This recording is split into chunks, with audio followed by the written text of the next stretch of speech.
आज की इस वीडियो में हम बात करेंगे टीएसएच टेस्ट के बारे में कि ये क्या होता है, ये टेस्ट क्यों करवाया जाता है, टीएसएच के बढ़ जाने से क्या होगा और टीएसएच कम हो जाए तो उससे क्या होगा, इसके साइन एंड सिम्टम्स क्या हैं, इसकी नॉर्मल वैल्यूज़ क्या होती हैं। तो ये सब हम आज की इस वीडियो में देखेंगे। आप सबसे रिक्वेस्ट है कि अगर आप हमारे चैनल पर नए हैं तो इस चैनल को ज़रूर सब्सक्राइब कर लीजिएगा। बेसिकली टीएसएच ब्लड टेस्ट जो होता है वो हमारे थायराइड डिसऑर्डर का पता लगाने के लिए किया जाता है।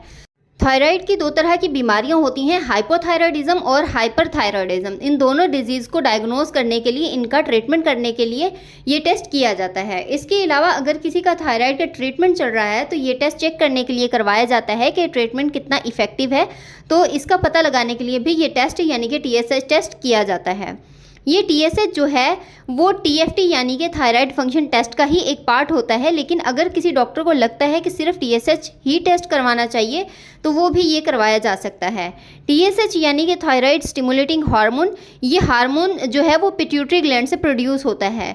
यानी कि पिट्यूटरी ग्लैंड हमारा मास्टर ग्लैंड है, इस टीएसएच हार्मोन को प्रोड्यूस करता है।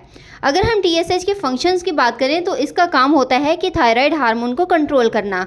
यानी जो थायराइड ग्लैंड होता है वो दो तरह के हार्मोन्स जो हैं वो रिलीज करता है, यानी कि T3 T4। इन दोनों हार्मोन्स को टीएसएच कंट्रोल करता है, यानी थायराइड को इंस्ट्रक्शंस देता है कि कितनी क्वांटिटी में और कब ये हार्मोन्स जो है वो प्रोड्यूस करना है। हमारी बॉडी के हिसाब से टीएसएच इंडिकेट करता है कि कब और कितनी अमाउंट में T3 और T4 प्रोड्यूस करना है। जैसे कि आप सब जानते हैं कि टीएफटी में ये तीनों टेस्ट आ जाते हैं, टीएसएच, T3 और T4। लेकिन अब हम ये देख लेते हैं कि टीएसएच और T3 T4 में क्या फ़र्क है। जो T3 T4 हार्मोन है वो टीएसएच हार्मोन पर डिपेंड करता है, यानी कि अगर टीएसएच की वैल्यूज़ बढ़ जाती हैं तो T3 और T4 की वैल्यूज़ जो हैं वो कम हो जाएंगी। यानी कि अगर किसी मरीज़ का टीएसएच वैल्यूज़ जो हैं वो बढ़ी हुई होती हैं तो इसकी टीएसएच और T3 की वैल्यूज़ जो हैं वो कम हो जाएंगी।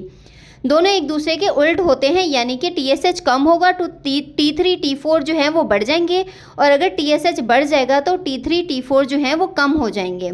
अब हम ये देख लेते हैं कि टीएसएच की नॉर्मल वैल्यूज़ क्या होंगी।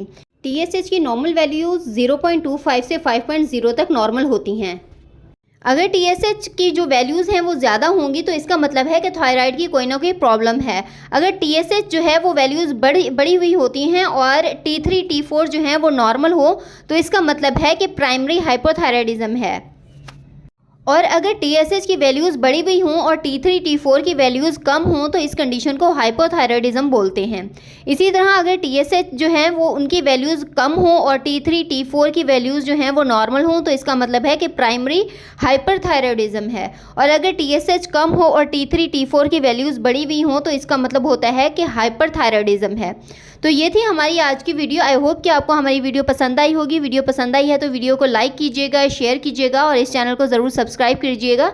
हम फिर से मिलते हैं हमारी नेक्स्ट वीडियो में। Thanks for watching.